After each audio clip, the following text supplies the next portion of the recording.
But from a user's perspective, make a donation. We plant permaculture in the ground.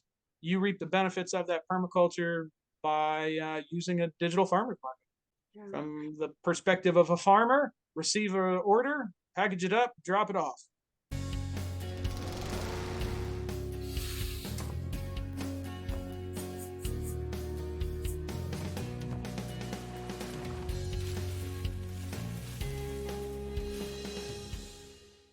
You know, how do we bring nature back into the equation of something that's supposed to be here for nature?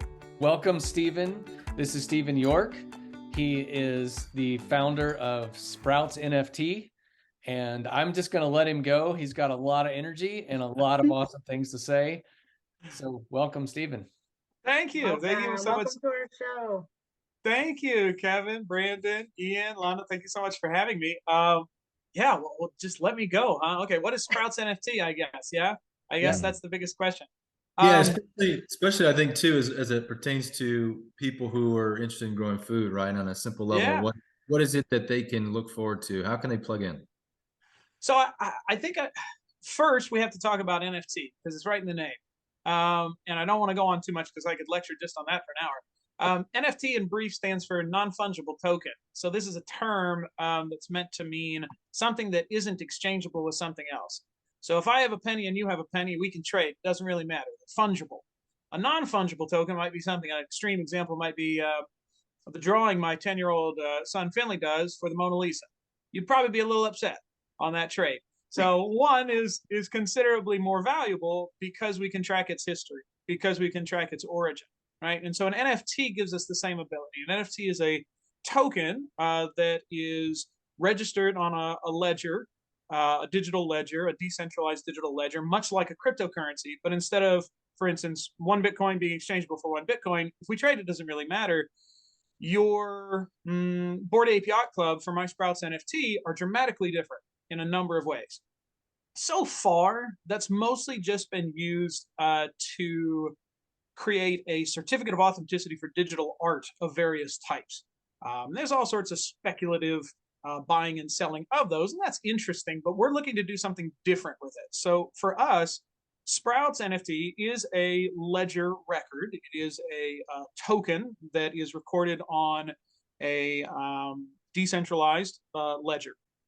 Currently, we work with the Wax chain, WAX, Wax chain, wax.io, and we're starting to do some work with Polygon, which is a level 2 scaling solution for Ethereum. So if you follow kind of Web 3.0 or cryptocurrency, you might have heard that Ethereum recently switched from proof of work to proof of stake, which I won't get into. But essentially, it was considered the largest decarbonization event at any one singular time in history. So essentially, they went from using a massive amount of electricity to using 99.98% less. And that's what's kind of allowed us ethically to say, okay, maybe this is something we can look at again. So it's a lot more accessible. It makes adoption a lot easier. Wax is wonderful because they're actually a carbon neutral company. They also use a proof of stake, and then they use some sort of carbon offset credit. But due to the interesting nature of our project, we are carbon negative. So essentially, we have a couple of catchphrases that we use at Sprouts NFT, and one is planting your fiat. So fiat is a term to refer to currency that's issued by a government, like the US dollar or the Canadian dollar. So for every dollar, let's say, or yen or pound that you donate to Sprouts NFT, we literally plant it in the ground. So not actually the dollar, but we use those funds to pay for design, transportation, and preparation of soil for working permaculture systems. And once deposited, once planted in the ground, we do that in the belief that a permaculture system is designed to be an appreciating asset rather than a depreciating asset. So when we compare just something like fiat, if we look at the US dollar, for instance, the rate of inflation as it's been recently has been astronomical. And at some point in time, we just all kind of accepted, maybe because it was the only solution we had, that the dollar would be worth less and less every single year. And so we really gravitate economically towards the ideas of permaculture to be able to say, well, what if we front-loaded our efforts And we invested in something that is not only sustainable, but it appreciates over time, right? Those orange trees or apple trees, ideally, if cared for appropriately, will be producing a larger yield in 10 years than they are today, versus versus many other things actually in our world today, in our economic world today. So we started building this structure, and this goes back over a year now from this. This was the beginning of a talk. I was on a skiing trip with a friend of mine, and we started comparing. Both of us had an interest in cryptocurrency, and we started comparing the way proof of work models like Bitcoin and at that time Ethereum, Dogecoin, how some of these cryptocurrencies work by consuming huge amounts of electricity in order to record ledger transactions. Basically, John gave Sally money, right? Sally gave Sue money. That's essentially all cryptocurrency really is. It's a decentralized ledger rather than a centralized ledger at your bank, for instance. They are holding the record. It's people holding the record. So, but proof of work models are competitive in nature. In other words, the people that do them the fastest or do the most of them are rewarded the most. So, and they're rewarded financially.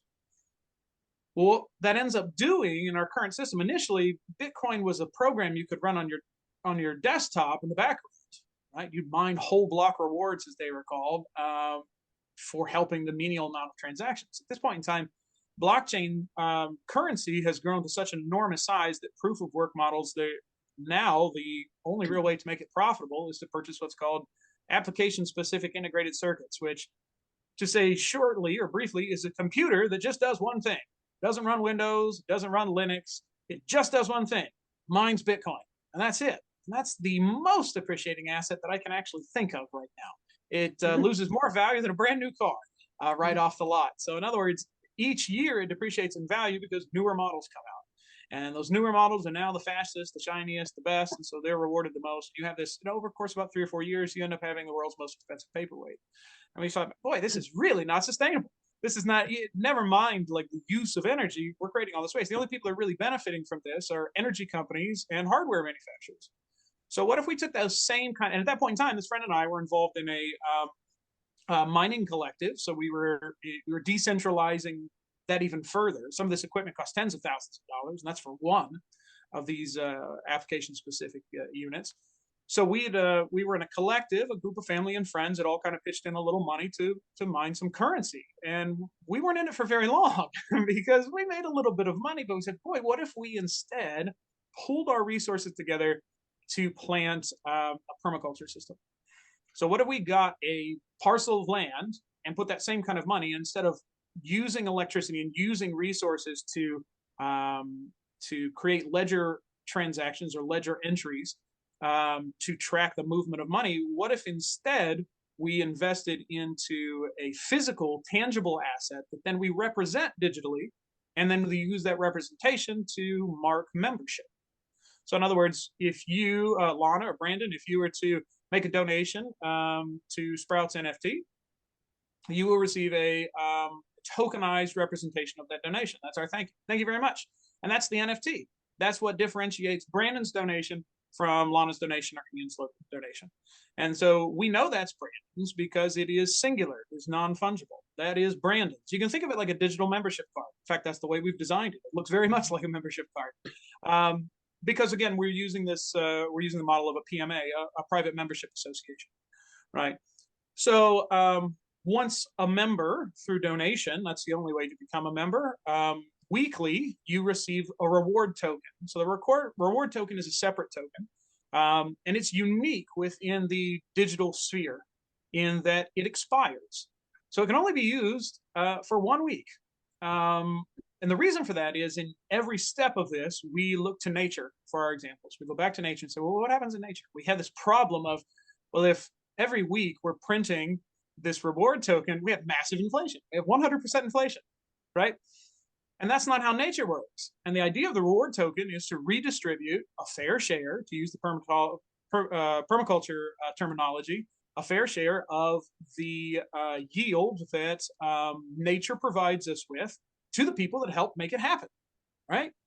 So you gifted because you believe in the concepts of permaculture, because you believe in spreading the philosophy, the ideas, and the systems, the technology of permaculture everywhere throughout the world. Thank you so much for your gift. And here is our gift.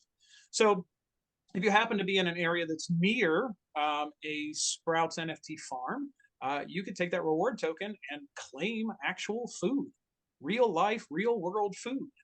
So you could think of those reward tokens as something like coupons. They're 100% off coupons for a pound of apples or whatever, right? And so what those rewards are going to be are going to fluctuate depending on what's in season, right? Depending on what grows. And the amount will differ, right? Based on, the actual yield, how much is produced by the property. But they'll all be fractionally based on a percentage basis on your contribution or financial contribution to that. So we're starting this. We have a piece of land that we have partnered with a local solar company called Community Solar Authority. They seek to provide sustainable energy solutions at a local base. So they realize that rooftop residential solar is not really an option for everyone. In fact, it's not really an option for most people. There's all sorts of issues with it. It requires an exorbitant amount of investment upfront by the individual. And so they started saying, well, can we scale this and then open it up to individual investors and then share that abundance with the community in order to get clean, sustainable energy to local communities? So we have 3 or 4 now just around our small town in upstate New York. And they essentially sign up subscribers in the community to receive that supply. And in exchange, they actually give them a discount. It's a guaranteed discount for 20 years off of your energy bill. And that's just an incentive. There's enough government incentives by way of subsidies and whatnot in our state to incentivize people to take solar. So rather than looking for 30 or 40 or $50,000 to do something good for the environment, maybe financing that, again, enriching a centralized banking system in the process, you can subscribe to a local community solar group and receive sustainable energy at a guaranteed discount over your grid energy, your fossil fuel energy, for at least 20 years. So we're partnering with them because we see a lot of synergistic, a lot of similar values and ideas, and it's our hope to pilot that vision of Sprouts along with community solar into a property that creates sustainable energy and sustainable food supply at a local level, and then replicate this. So that at that point in time, we have an interest in always being fairly small on the local level, but we have no problem at all about a medium-sized town or city having 8 or 10 Sprouts installations. But we believe that by keeping them small and localized, this is Syracuse, New York East versus Syracuse, New York North, whatever the case may be, these individual guilds can work together as sister partnerships, but it doesn't put such a massive administrative responsibility on just one group, or on one issue. And then that increases overhead, it makes service difficult. So again, the goal would be to keep membership of a local installation between 100 and 300, so ideally 150 to 200 members. And when we exceed that, some members can volunteer to open a new PMA, which would be a sister Sprouts organization. And we haven't gotten this far. It's putting the cart in front of the horse a bit. We have some conversations about, let's say 15 years from now, there's 500 Sprouts locations, Sprouts NFT locations across the US and Canada. Boy, wouldn't that be great? We don't really see an issue economically, with exchanging those rewards between guilds. That doesn't really seem like an issue to us. So in other words, we start developing this gifting currency and digital farmers market of sorts that's accessed by members only. As a PMA, that means that it could support other items that are typically within wellness or nutrition PMAs that potentially can't be sold due to regulatory issues on the open market. Things like farm fresh eggs and farm produced milk, et cetera, as well as other value added products. So in other words, we produced apples on the Sprouts farm and a member turns them into apple pies. There's not really an issue with that. Now, rewards get difficult. You probably couldn't purchase that with rewards, but you could purchase it with fiat or crypto. And again, we create an ecosystem, a local ecosystem that benefits farmers, by way of giving them a digital farmers market that they can engage with in order to monetize their yields while spending less time at the physical farmers market. And we grab on those kind of modern market trends that we currently see with in-app grocery purchases, the possibility for pickup or delivery also on a long term. So our partnership with Community Solar Authority becomes really important, because at that point in time we have plans, we have dreams of an all-electric delivery fleet, so which could be possible through solar. So for consideration for a fee, potentially that subscription to another NFT, right? I was a underwriter or a founder of the solar delivery fund, and therefore I get free delivery for a year, for life, or whatever makes sense, however the numbers make sense. So we have this system of gifting tokens for donations, and then receiving the reward from the abundance of nature through the sun and through permaculture systems. That was a lot. How'd I do? Did good. Mashed. Good. Yeah. That's kind of it. What questions do you have? Well, yeah, Stephen, if you could maybe, like, let's say, a few years from now, when it's up and running the way you envision it, let's say you have a local Sprouts NFT little setup there. How would it look from a consumer's point of view and a farmer's point of view? Like, how would they you're watching the the video of their day when they're using this NFT? Yeah, how make that look? I think so. We've designed this to be as simple as possible, while dealing with. We believe in simplicity. For a lot of folks, just learning or wrapping their head around these concepts, they can seem very complicated, and that's where education comes in. A lot of these things are very simple, and I like to use the example of. I don't think most people would say using their Visa or MasterCard is very complex. They swipe the magnetic strip and the numbers work.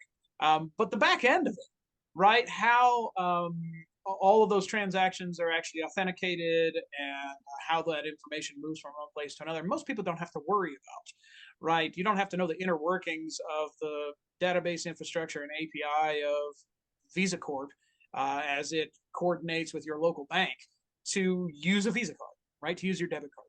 And so we try and keep that in mind. I'm a geek for this stuff, right? So I get really excited. I love to educate people as much as possible. But for the user, we imagine the experience being very similar to maybe a modern subscription plan, something like Netflix, right? So you have a monthly or annual subscription depending on your the size of your gift, your initial gift, right? And that's something that we can notate, right? We have wonderful record keeping within blockchain. It's immutable and forever. So we can keep track of all these individuals in a very easy way. And those initially, so by the nature of being a Web 3.0 project, those would be purchased with cryptocurrency. Now, that's a hurdle for some people. I think it will be less so in 5 years, but it's a hurdle now. And so there's some options currently for what we call onboarding. So when you take your fiat dollars and you convert them to digital currency, there's some options for that. And that's something that we're probably interested in creating tutorials and such with in the future on our website. Our website, by the way, is sproutsnft.farm, .farm. You can find out more information about being added to our whitelist and being for membership tokens when they come out. You can actually become a digital founder at the moment. That's for large scale donors. If you have a larger sum that you'd like to contribute, then we have a special project on Wax called the Founders Series, which is an artist series that's based around various permaculture founders, original founders. So you become a digital founder for us. And there's information about a lot of that. And there's some forums where you can kind of say, I'd like some more information on this, or maybe I have a piece of land that I'd like to kind of put forward to as a Sprouts pilot. So there's all sorts of opportunities like that on our website. But as far as how you would use it, a day in the life of Sprouts NFT, we imagine a marketplace. Now it's a Web 3.0 marketplace, and that is different in a couple ways, but it's actually simpler than websites today. So when we talk about Web 3.0, Web 1, right, is the World Wide Web. That's the internet. That's computers talking to each other. Web 2.0 largely concerns items of we're doing commerce, right? Economy on the web. That's PayPal, that's eBay, that's Amazon. That's I have my credit card and I can send it across the World Wide Web to get things done, to pay for goods and services. Web 3.0 is the decentralization of that. So what that model looks like for us is we can do that financially, but for instance, with our membership tokens are more than just, oh, cool, I have a membership card with my name on it and it says that I'm a member. That token itself is your access to the digital marketplace. So there are no usernames, there are no passwords, there's no two-factor authentication, there's no symbols and numbers and letters, all these things that we currently pull our hair out about. You log into a website using your digital wallet, which holds your tokens. That's a little bit of a misnomer. They should really be called keychains because your currency is recorded on a ledger. That's decentralized, right? Your wallet just allows you to access them. So much like a keychain holds keys and lets you access locks, right? The money's not there. A lot of people worry about that. Your assets, I shouldn't say money, your assets aren't in your wallet. Your wallet just allows you to control them on a decentralized network, right? So if you have one of these wallets, which there's dozens now, and we'll be putting out some tutorials about how to set those up, you have an address. It's a public address. That's getting simpler. The tradition of wallet addresses, they're about this long and they're numbers and letters. Nobody knows what theirs is. And we use QR codes and a lot of copy and paste, and sometimes that leads to errors for these very long cryptographic public addresses, which essentially is like an account number. You could think of it that way, or an address. This is the number that you give to people to send you a digital asset. Well, that's getting simple. With NFT registrations like Ethereum naming service or unstoppable domains, you can shorten this big, long, ugly thing down to sproutsnft.eth, for instance, which is ours. If you'd like to make a donation via ERC20 token, so that's anything on the Ethereum network, you can actually send token right now to sproutsnft.eth. And so that little bit, that address, replaces this giant long address, which I think will help with adoption long term. It can do all sorts of other things as far as it could replace your email address, and it could become a website address, and it can do all sorts of stuff. And that's a really interesting project for a few years down the road. So I imagine that someone makes a donation to sproutsnft.eth and is as a thank you, they receive a token that marks their membership. They're then directed to go to our marketplace website, which would be our digital farmers market, where they log in with their wallet. And the website can read, once it's allowed to, once synced with the website, it can read what tokens are in the wallet. It can't access it. It can just read what's there. And it says, oh, you're a Sprouts NFT token holder. That means you're a member. Welcome. You're logged in. That's it. No usernames, no passwords, no two-factor authentication or syncing with your cell phone or any of that nonsense. So now you're in. And once you're in, because you're a member, that's essential because we plan to be a PMA. Now we know the only people that have access to the marketplace are private members. So those private members can see all of the listings on the marketplace. And those listings are made both by the Sprouts farm, right? The permaculture installation that those donations help create, but then also other contributing members. So potentially there are some other permaculture producers or organic farms or quality added service providers, pie makers, and jams and jelly and preserve makers or farm fresh egg providers who essentially build a listing. This is very, very common. This would be very similar to making a listing on eBay or Craigslist. Like this is, you take a picture of your eggs, you take a picture of your apples, and you write a brief description and make a listing. Once there, those folks will notice that potentially a notification pops up on the website that says, hey, you have rewards tokens. You can exchange those rewards tokens for another 4 days before they expire for anything in this category. You can just get it for free. Thanks for coming by. Thanks for your donation. Here's the abundance of nature. They create their order, add it to basket or something like a common e-commerce sort of exchange, and they would hit checkout, right? Unless they're buying, let's assume for this example that they're only buying or they're only receiving, we should say,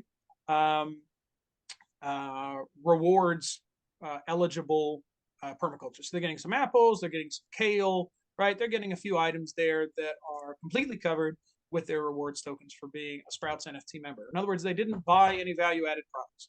They didn't buy they didn't select anything outside of that. In which case, no money changes hands. We don't need any money. It's paid for because their donations help create it. That's the idea.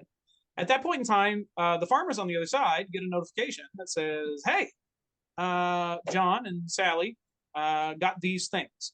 Now, maybe that's rewards, maybe that's value-added products, maybe that's additional products. And it is our hope that when we have this marketplace, to use the business term loss leader, this is the best loss leader that ever was made. You know, from a sales perspective, weekly, these folks get coupons for free stuff. And if they don't log in to the marketplace and use them, they lose them, right? They expire. So this creates a very, again, to use the e-commerce term, a very sticky situation, right? They're continually reminded to return to the marketplace and check things out. Now, let's say that they've donated to the solar delivery fund, and so now they get free delivery on top of it.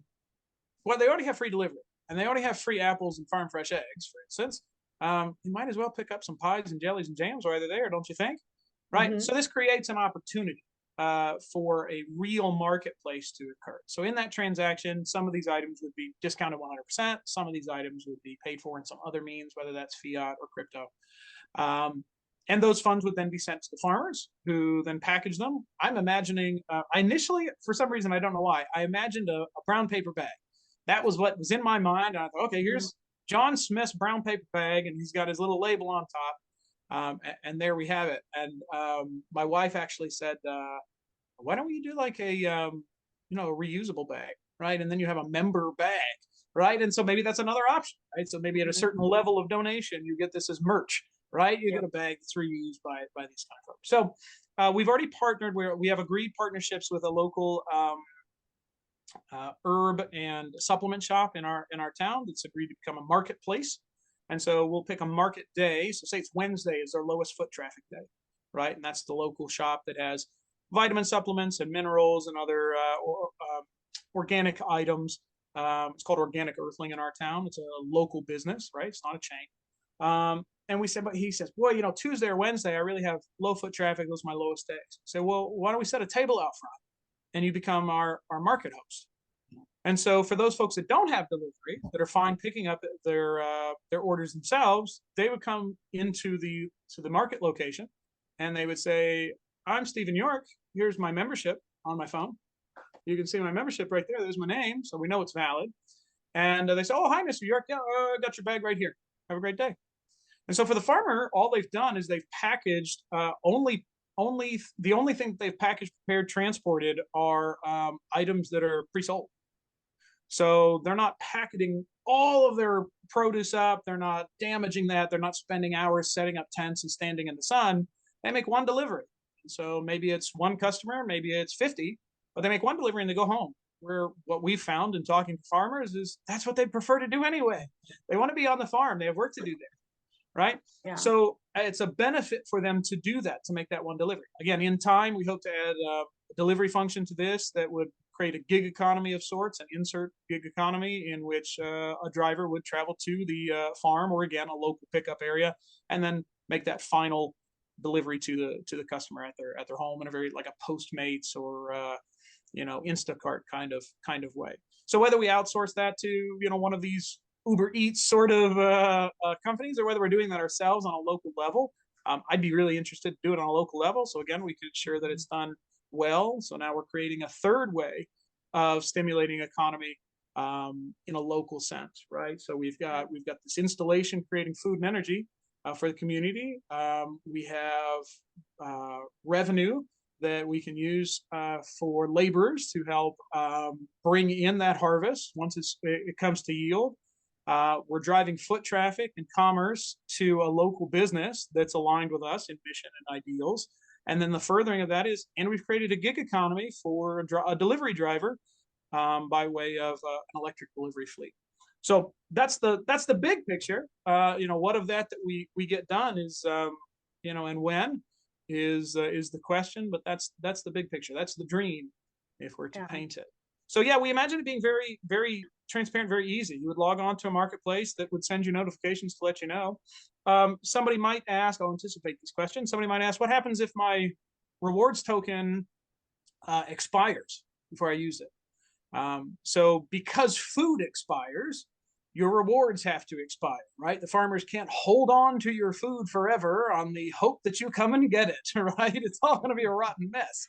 So in that same way, we look at that natural model and say, well, these rewards have to expire, which drives engagement, right? It drives folks coming back to the marketplace, but again, serves a real function. If let's say you're out of town, right, or you are you move away from an installation, right? You're no longer near an installation, or you donated from the very beginning just because you believed in the cause, right? You never lived near a Sprouts NFT farm, right? You never had the opportunity to exchange it for actual produce.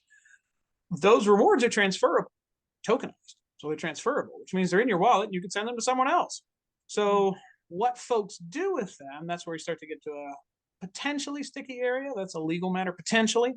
Something we need to work out from our side. But essentially what individuals do among themselves is none of our business. So in other words, if you were to gift those rewards to someone else, a family member, a friend, or someone you met online, that's entirely up to you. And those are transferable. They do expire, but they are completely transferable from one wallet to another. That's the benefit of decentralized self-custody, is that you hold your membership. And the same is true for your membership.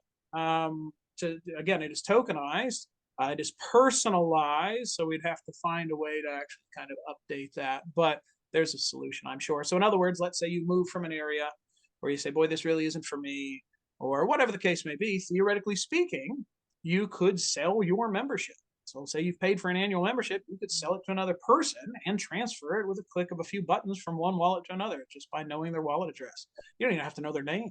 You just have to know their wallet address for whatever valuable consideration you wish, whatever the market will bear, as they say.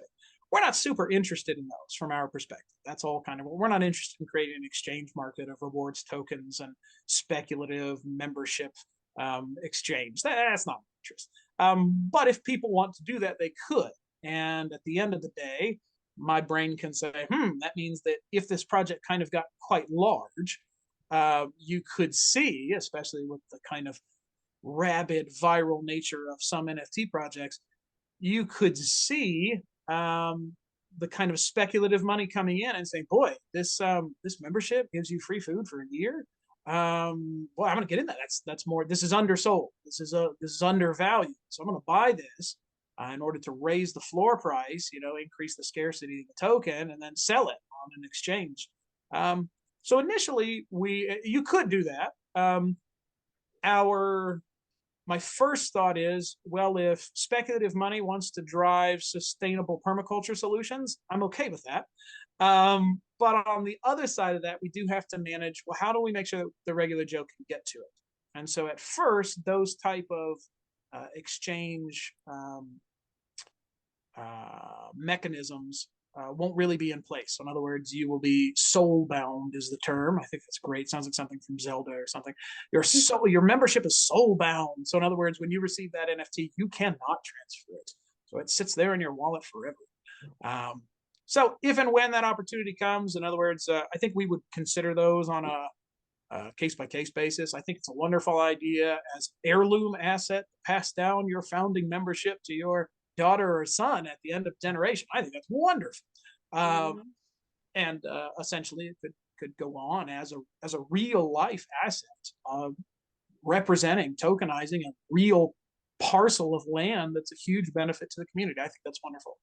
As a speculative token for in other words, pump and dump, again, not in our interest. So we need to find mechanisms, and one of those currently is soul bounding our tokens to their intended original consumers. You don't want a year's worth of permaculture, a year's worth of gifted food to suddenly become out of reach of anyone who might benefit from it, right? So there's ways that we can do that. That's currently what we're doing now, is we're keeping your token, which again allows us to make sure Kevin's NFT says Kevin's name on it, right? So yeah, so that's where we get into the nitty gritty. That's your back office Cody stuff. But from a user's perspective, make a donation. We plant permaculture in the ground. You reap the benefits of that permaculture by using a digital farmer's market. From the perspective of a farmer, receive an order, package it up, drop it off. That's it. We recently had a guest who created an app called Farmish, Get Farmish, which I think would be a great connection for you. It's a local app. Farmers, everybody in the local community, it might be a good connection to be able to use your fiat to source things from that app too. That's very she's- interesting. Yeah, there's a number of these. Kevin and I were talking about that on the phone. There's a number of these. We did some initial kind of brainstorming and kind of think tank stuff with the founders of Lemongraft, which is another similar digital farmers market sort of thing. It's possible you never know. It's possible that in in some amount of time, some number of years, Sprouts is no longer maintaining a digital farmers market. It works more as a plug-in for digital farmers markets, right? In other words, it becomes the decentralized permaculture PayPal of these other markets. That's not there yet, but you can become a digital founder by purchasing one of the Founder Series NFTs on Wax, and you can make a donation. You can also join our mailing list and our white list. The white list is basically just, these are people who are interested, right? And so we know who to contact when our membership goes live. Very cool. Thank you so much, Stephen. This is a Yeah. lot to digest, and we look forward to looking into this more. And I encourage everybody to go check out your website and Please do. find out what possibilities this has. It's great. Okay. Thanks everybody for joining us for another great episode. And until next time, remember to grow your grass off. Ian, tell them what to do. Like, subscribe, and smash that notification bell.